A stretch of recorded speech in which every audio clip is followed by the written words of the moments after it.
Hello everyone.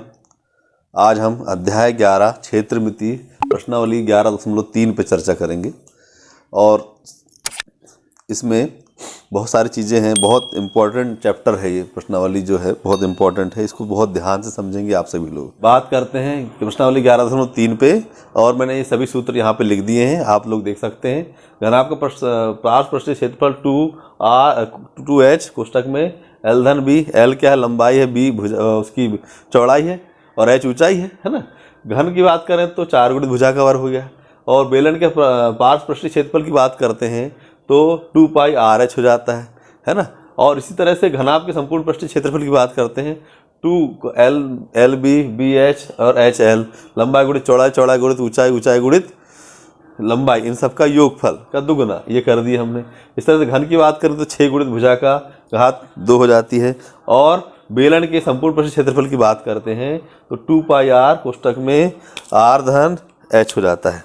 कोष्टक में क्या हो जाता है? आर धन एच हो जाता है। इस तरह से हमने लिख दिए हैं। अब आपको हम प्रश्नावली के उदाहरण का एक सवाल दिखाते हैं। पहला सवाल उदाहरण नंबर का पहला चौथा नंबर लिखा है। उसमें क्या लिखा हुआ है देखें।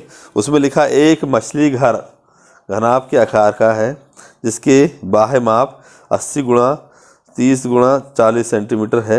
इसके तल पृष्ठभाग वाले फलक और पीछे वाले फलक को रंगीन कागज से ढकना है। तो हम इसे कैसे, मतलब उसका कागज का क्षेत्रफल क्या होगा? तो ये एक हम बॉक्स ले लेते हैं। ये बॉक्स को हम मान लेते हैं कि ये क्या है? मछली का घर, मछली घनाभ के मछली घर है तो घनाभ की आकृति का, ठीक है। तो ये देखें आप, इसको मैं यहाँ पे रख के बताता हूँ। ये देखें तो हमें क्या इसमें किस हिस्से में अपने को लगाना है, किस हिस्से में अपने को कागज़ लगाना है, इस पर देखें। तो ये जो हिस्सा है ये नीचे वाला, ये तो रखा हुआ है किसी टेबल पे रखा हुआ है इस तरह से, है ना। ये सामने का हिस्सा जो है, ये सामने का फलक, ये इस पे हमको नहीं लगाना है क्योंकि यहाँ से हम मछली देखेंगे, है ना। और ये हिस्सा, ये हिस्सा, ये हिस्सा और इसके पीछे का हिस्सा, 1 2 3 और ये 4, कितने हिस्से हो गए? 4 हिस्से को हमको रंगना है। देखें ये नीचे और नीचे के हिस्से को भी हमको कलर करना पड़ेगा।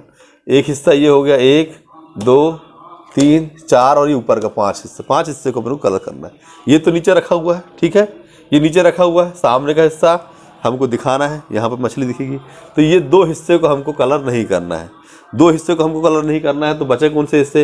एक इधर का एक हिस्सा, इधर का एक हो गया, 2 हो गए, 3 4 और ये नीचे का भी लेना ही पड़ेगा मेरे को लगता है, नीचे का भी 5। ऐसे 5 हिस्से को हमको कलर करना है। उसने बोला है कि इसके तल पृष्ठभाग वाले फलक और पीछे के भाग वाले फलक को कागज से ढकना है। मतलब हमें 6 फलक होते हैं। कितने फलक होते हैं? 6 फलक होते हैं। इस सामने के फलक को छोड़ दें तो कितने फलक बचते हैं? 5 फलक बचते हैं। तो हमें उन 5 फलकों को कलर करना होगा, ठीक। तो हम 5 फलकों के बारे में, 5 फलकों की लंबाई चौड़ाई हम निकालते हैं, ठीक है। तो देखें इसमें हम देख लेते हैं क्या लिखा हुआ है। दिया क्या हुआ है? माप दी हुई है। माप क्या दी हुई है? इसकी माप यहाँ लिख देता हूँ, दिया है ना। ये दिया है, माप क्या दी हुई है, मतलब लंबाई कितनी दी है? लंबाई दे दी है इसमें, लंबाई दी है इसमें। देखेंगे तो लंबाई अपन मान लेते हैं 80 मीटर। 80 मीटर है कि सेंटीमीटर? सेंटीमीटर है ना, सेंटीमीटर। फिर चौड़ाई, चौड़ाई कितनी दी है? चौड़ाई दी है 30 सेंटीमीटर, 30 सेंटीमीटर। और ऊंचाई दी है इसकी 40 सेंटीमीटर, ऊंचाई दी है इसकी 40 सेंटीमीटर, ठीक है। तो देखें लंबाई को हम एल बोल देते हैं। एल बराबर 80 सेंटीमीटर। चौड़ाई मतलब बी बराबर 30 सेंटीमीटर और ऊंचाई मतलब एच बराबर 40 सेंटीमीटर। ये दिया हुआ है हमारे पास, ठीक है। और अब हमको निकालना है तो हमको सबसे पहले क्या निकालना पड़ेगा? आधार का क्षेत्रफल। हमारे पास सूत्र, हमको जो वांछित क्षेत्रफल निकालना है तो हमको सबसे पहले सभी चीज़ों के लिया हुआ है आधार का क्षेत्रफल निकालना है। आधार मतलब ये रखा हुआ है जो हिस्सा, ये मान लो ये हिस्सा नीचे रखा है तो हमको नीचे का तो नहीं करना है लेकिन ऊपर को करना है, तो आधार का क्षेत्रफल ही निकालना पड़ेगा। तो आधार का क्षेत्रफल निकालते हैं।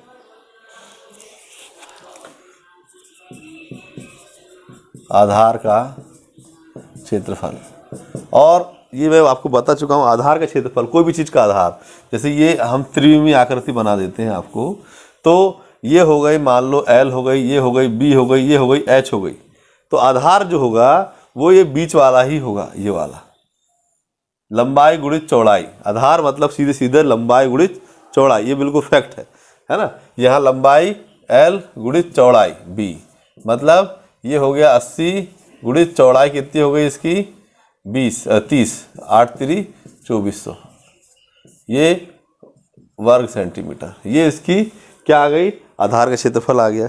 अब हमको आधार का क्षेत्रफल मतलब ये नीचे का निकल गया, हमको ये भाग नहीं निकालना है, ठीक है, ये निकाल लिया हमने नीचे वाला। अब नीचे वाला मतलब नीचे वाला तो रखा है, ये वाला सामने दिख रहा है, ऊपर वाला हमने निकाल लिए आधार का क्षेत्रफल। नीचे का जो रहेगा आधार वो ऊपर का भी रहेगा, ठीक है। हम इसको पलट देंगे तो ये नीचे वाला ऊपर हो गया, ऊपर वाला नीचे हो गया, तो आधार जो है नीचे जो होगा वही ऊपर होगा, तो इसको आधार का क्षेत्रफल ही बोलते हैं। इसको हमने निकाल लिए। अब हमको किनारे वाला निकालना है, मतलब इस तरफ वाला, है ना। तो इसको ऐसा कर लेते हैं अपन, इस तरफ वाला अगर बात करें तो ये निकालना है, ठीक है, इस तरफ वाला निकालना है। तो ये किसकी L और H दो निकल गया, L और H, है ना। तो L और H निकालना है अपने को,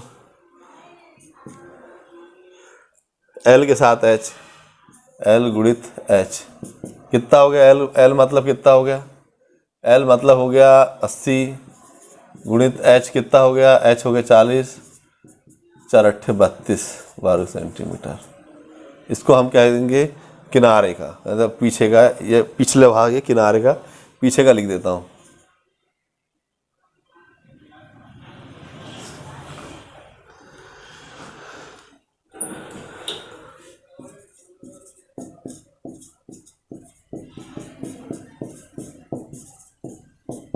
ठीक है, पीछे का भाग का क्षेत्रफल है ना, ये पीछे के भाग का क्षेत्रफल हो गया। फ्रंट का हमने निकाल लिए, आधार का निकाले हमने, फ्रंट का नहीं निकाल रहे हैं, पीछे का निकाल लिए हमने, ये पीछे का निकल गया। अब हम आजू और बाजू का निकालते हैं, तो हम अगर आजू और बाजू का निकालते हैं तो क्या निकलेगा, जैसे ये H है, ये इसके साथ में अगर हम और बढ़ाते हैं इसको, तो ये देखें हमने इस हिस्से का निकाल लिया, इसको हम कौन सा हिस्सा कह दिए, इसको हम आधार कह दिए। क्या कह दिए, इसको हमने आधार कह दिए, ठीक। इस हिस्से को निकाल दिए, इसको हमने कह दिया पीछे का हिस्सा, पीछे का।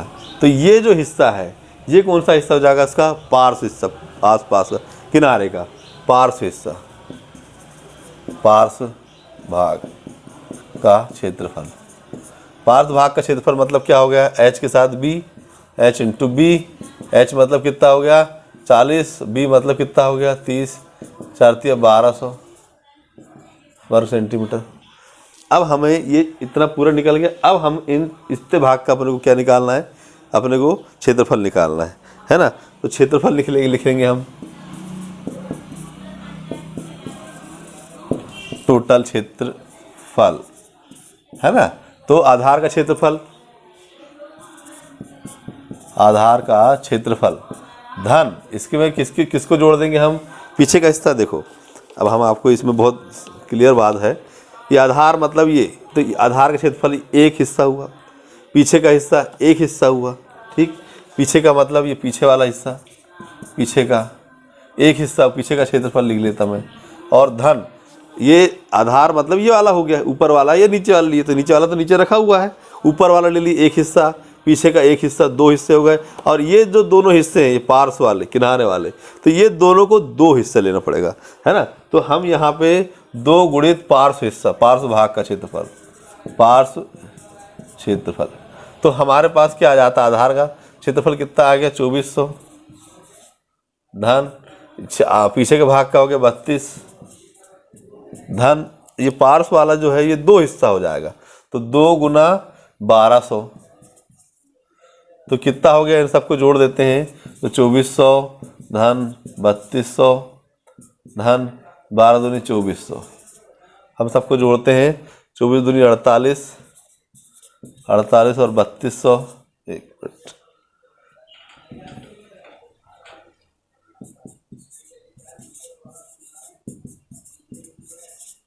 है ना, 8 50 और 3 8, 8000, 8000 ये क्या आ गया, वर्ग सेंटीमीटर,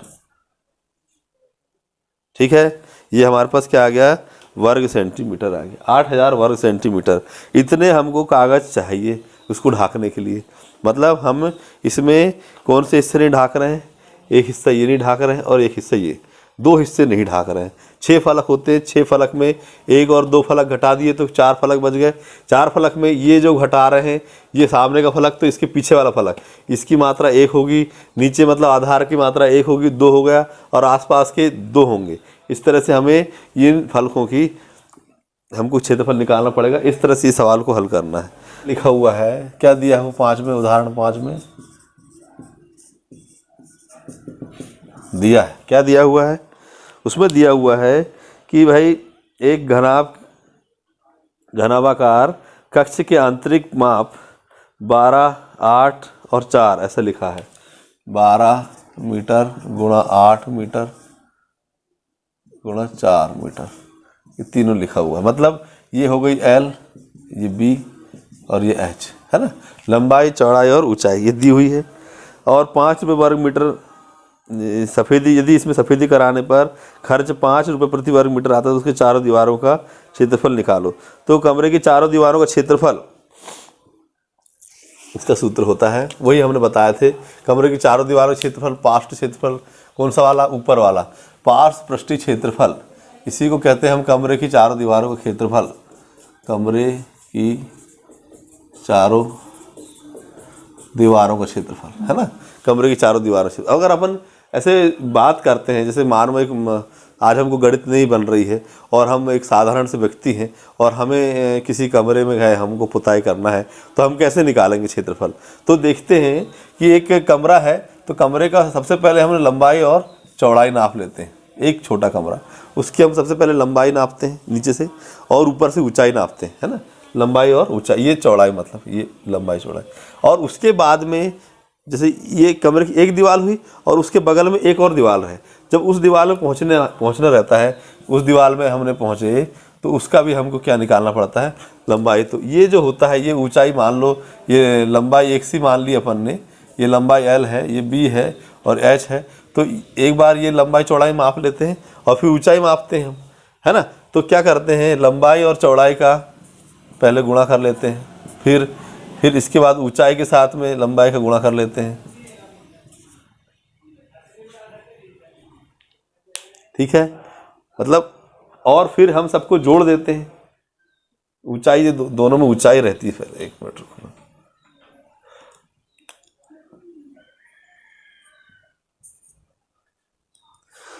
तो इन सब में ऊंचाई H का गुणा L के साथ कर देते हैं और H का गुणा B के साथ कर देते हैं।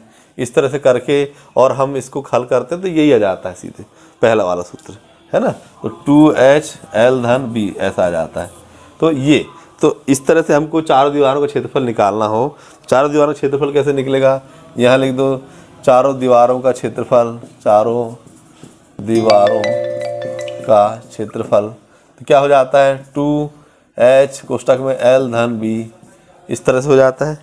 तो L धन B, L लंबाई और B क्या हो गई उसकी ऊंचाई चौड़ाई, तो हम निकाल सकते हैं। इसमें क्या हो जाएगा, 2 गुना H मतलब हो गया ऊंचाई 4 कोष्ठक में 12 धन 8, 12 और 8 20, 4 दूनी 8 और 12 और 8 20 हो गया, 8 दूनी 16, 160 क्या आ गई, वर्ग मीटर आ गई, क्योंकि इसकी इकाई क्या है, मीटर है। इसको अपन वर्ग मीटर लिखेंगे, वर्ग मीटर नहीं, वर्ग मीटर लिखेंगे, ठीक। अब इसके बाद बोलता है कि 5 रुपये वर्ग मीटर की खर्च, प्रति वर्ग मीटर खर्चा है। तो 1 वर्ग मीटर का खर्चा कितना है, 5 रुपये है। तो हमको कितना बोल रहा है, इतने वर्ग मीटर खर्चा कितना आएगा वो निकाल लेते हैं हम, ठीक है। हमें यहाँ लिखा है, यदि उस कमरे की छत की भी सफ़ेदी करानी है तो कितना खर्चा आएगा, ये भी निकालना है ना। तो छत मतलब आधार, किसी भी छत मतलब जैसे ये कमरा है मान लो, तो इसका जो छत होगी वो आधार हो जाएगी, ये नीचे आधार है ऊपर आधार, तो ये छत क्या हो जाएगी, आधार मतलब लंबाई गुणित चौड़ाई। तो आधार का क्षेत्रफल निकाल लो, पहले इसका क्षेत्रफल निकल गया, आधार का क्षेत्रफल निकाल लो। आधार का क्षेत्रफल, आधार मतलब लंबाई गुणित चौड़ाई, लंबाई मतलब क्या हो गया इसकी 12 और चौड़ाई मतलब क्या हो गई 8, 8 चौक 12, 12 अट्ठे 96, 96 वर्ग 96 वर्ग मीटर हो गया ये। अब हमको क्या निकालना है, पूरे का निकालना है। सबसे पहले हमें इसका खर्चा निकालना पड़ेगा, है ना। एक मतलब 5 रुपए की दर से इतने वर्ग मीटर का खर्चा, पर 1 वर्ग मीटर का खर्च यहाँ लिख देते हैं, चूँकि 1 वर्ग मीटर का खर्च कितना रुपए है, रुपए 5 है, तो इसीलिए 160 वर्ग मीटर का खर्चा कितना हो जाएगा, 5 गुणा 160, 16 पंचे 80, 800 रुपये, इतना रुपया जाएगा। ये इतने रुपए सिर्फ दीवारों को रंगने का खर्चा आया। अब हमको छत भी रंगना है। छत कितने वर्ग मीटर है, 96 वर्ग मीटर है, तो इसीलिए 96 वर्ग मीटर में इसमें कितना आएगा, तो 5 गुणित 96 है ना, तो 5 5 छक्का 30 की शून्य हासिल का 3 और 5 9 45 और 3 48, 480 रुपये, इतना खर्चा आया, 480 रुपये। अब हमको इन दोनों को खर्चा, ये दोनों खर्चा है, इन दोनों को हम जोड़ देते हैं तो 8 4 12 80, ये 12 80 जो होता है यह टोटल हमको जितना खर्चा आया वो टोटल खर्चा बताएगा। 12 80 क्या होगा, इसको रंग पूरे कमरे को रंगने के लिए जितना खर्चा आता है वो टोटल खर्चा हमको 1280 आ जाता है। इस तरह से हम सवाल करेंगे। अगला सवाल देखें आप, तो क्या लिखा है, एक डब्बे बने हुए घनाभ इस तरह से बना हुआ है,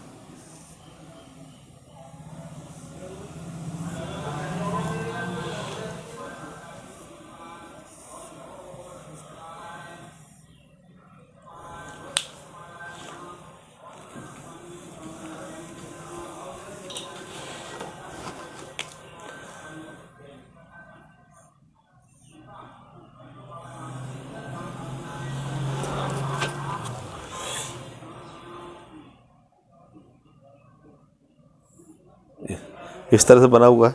इसने बताया है 50 मीटर जो है 50 सेंटीमीटर है ना, 50 सेंटीमीटर इसका ये है, 50 सेंटीमीटर ये वाली भुजा, ये वाली भुजा जो है इसकी लंबाई कितनी दी है इसने दे दी 40 सेंटीमीटर है ना, और इस तरफ वाली भुजा की है दे दी है 60। ठीक, ये एक चित्र हो गया। इस तरह से एक और चित्र बना है यहाँ,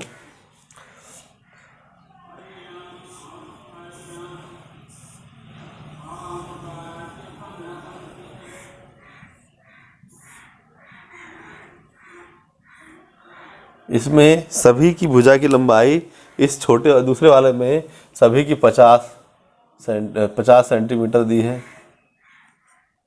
इसकी 50 और इसकी भी 50, मतलब ये एक प्रकार से घन हो गया, घनाभ नहीं रहा कि सभी की भुजा की लंबाई एक सी होगी। तो हमें क्या करना है, किसी में सामग्री कम लगती है तो इसका संपूर्ण पृष्ठीय क्षेत्रफल निकालते हैं। इसका नंबर 1 दे देते हैं, इसका नंबर 2 दे देते हैं, तो 1 का मतलब पहले वाले का 1 का निकालते हैं संपूर्ण पृष्ठीय क्षेत्रफल।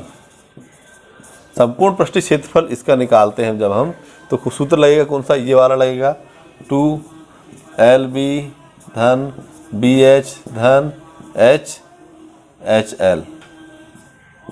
ठीक है, तो यहाँ पे लिखेंगे 2LB मतलब क्या हो गया, L मतलब लंबाई चौड़ाई, लंबाई चौड़ाई क्या है इसकी, अपन ने ये मान लेते हैं, ये 50 गुना 60, फिर ठीक है 50 गुना 60। अब ये जो है उसकी ऊंचाई है L, ऐसा ये उसकी ऊंचाई हो गई, अपन इसको ऐसा लिख लेते हैं, ये हो गया इसका 50, ये हो गया 50, ये हो गया उसका 60 और ये हो गया उसका 40। तो 50 60 ले लिए, फिर 60 और 40 ले लो, फिर 40 और 50 ले लो, क्या हो गया 5 छक्का 30, 300, 3000, 200 लग गया, फिर 4 सिंह 24 और 200 लग गए, 5 4 5 20 और 200 लग गए।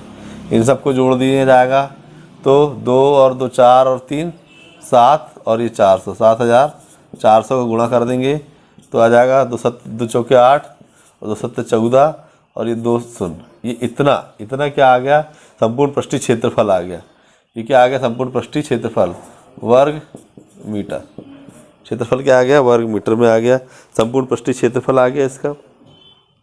अब इस तरह से हमको इसका भी निकालना है, दूसरे का संपूर्ण पृष्ठीय क्षेत्रफल निकालना है। तो कैसे निकलेगा, दूसरे में अपना क्या है, घन है, घनाभ नहीं है वो, तो 6 गुणित भुजा की घात 2 ऐसा है। तो 6 मतलब भुजा हो गई 50 की घात 2, तो 50 की घात 2 मतलब 6 5 25 और 2 शून्य, 25 छक्के 150 और ये 2 शून्य लग गए, तो ये वर्ग मीटर आ गया। तो ये जो वर्ग मीटर है 150, ये 14,800 से ज़्यादा है, तो एक नंबर में कम है, इसलिए इसमें जो सामग्री लगेगी वह कम लगेगी। ठीक है, तो एक नंबर में जो सामग्री लगेगी वो कम लगेगी। इस तरह से दूसरा सवाल क्या दिया हुआ है, क्या दिया है, लंबाई 80 सेंटीमीटर, चौड़ाई कितनी दी है, उसमें चौड़ाई 48 और ऊंचाई 24 ये दी हुई है। ये किसकी दी हुई है, ये सूटकेस की दी हुई है। तो सूटकेस का हमको क्या निकालना पड़ेगा, पार्श्व क्षेत्रफल निकालना पड़ेगा कि हमें उसका संपूर्ण पृष्ठीय क्षेत्रफल निकालना पड़ेगा, बताएं आप। तो देखेंगे आप इसमें, इस सवाल में उसको ढकना है कपड़ों से, हमको पूरा कपड़ों से कवर करना है, तो हमें उसका संपूर्ण पृष्ठीय क्षेत्रफल निकालना पड़ेगा। और उसको ढकने में संपूर्ण पृष्ठीय क्षेत्रफल निकाल लेते हैं इसका। पहले तो सूट केस का संपूर्ण पृष्ठीय क्षेत्रफल मतलब कैसे निकलेगा, वही सूत्र अपना 2LB BH और HL ऐसा। तो ये हो जाएगा 2 कोष्टक में 80 गुणा 48 धन 48 गुणा 24 धन 24 गुणा 80, ये हो गया। हल करते हैं अपन इसको, 8 चौके 8 अठे 64 की 4 हासिल का 6, 8 चौके 32 और 6 32 और 6 7 8 38 और 100 हो गया। धन यहाँ पे गुणा कर देते हैं, इधर कर देते हैं, 8 चौके 32 की 2 हासिल का 3, 8 दूनी 16 17 18 19 ये आ गया। इसको आपस में गुणा इधर अलग से करके देख लेते हैं कितना आएगा, 48 गुणा 24 4 अट्ठे 32 की 2 हासिल का 3, 4 चौके 16 17 18 19, इसी तरह से 2 का 2 अट्ठे 16 की 6 हासिल का 1, 2 चौके 8 और 1 9, यहाँ होगा 2 9 और 6 15 5 हासिल का 1, 9 और 10 और 11, ये आ गया।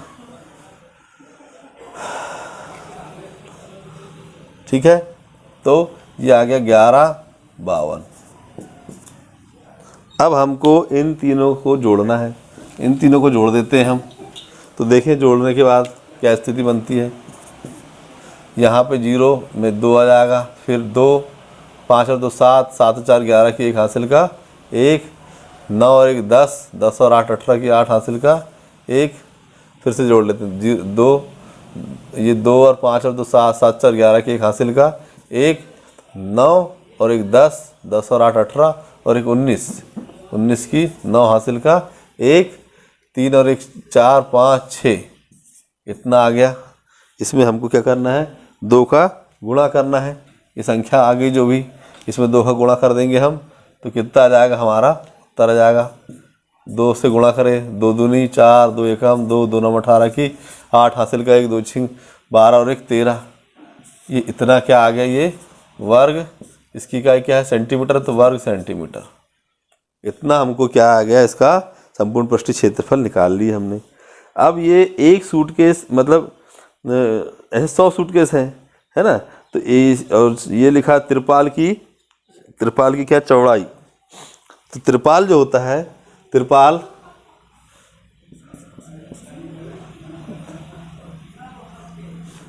देखें आप उसको,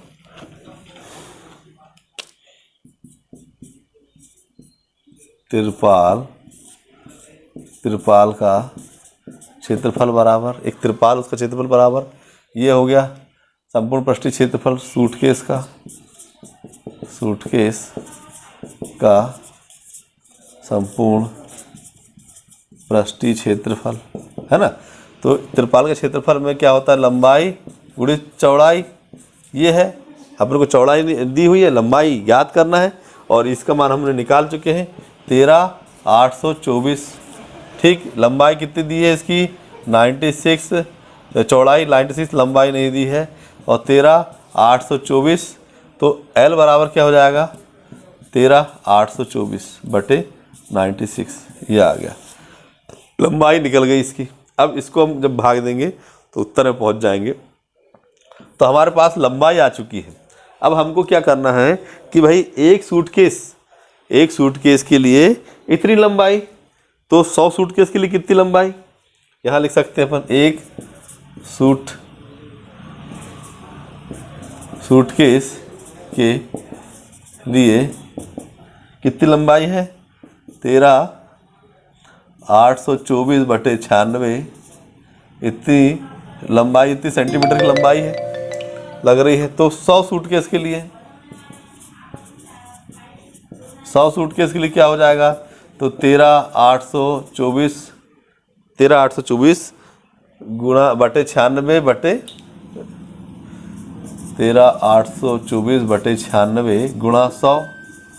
अब 100 का गुणा कर दो, अब इसको उत्तर आ जाएगा। देखिए काटते हैं अपन इसको, 2 से काटेंगे, 2 चौके 8, बचा 1, 2 अट्ठे 16, 2 छिंग 12, बचा 1, 2 नम 18, बचा 2 नम 18, 2 एकम 2, 2 दूनी 4। ठीक है, फिर 2 से काटे, 2 एकम 2, 4 से काट दिए, 4 एकम 4, 4 दूनी 8, 4 से काटे, 4 एकम 4, 2 बचा, 4 सत्ते 28, 28 29, 1 बचा, 4 दूनी 8, बचा 2, 4 दूनी 8, 9 10 11 3, 4 अट्ठे 32, इस तरह से।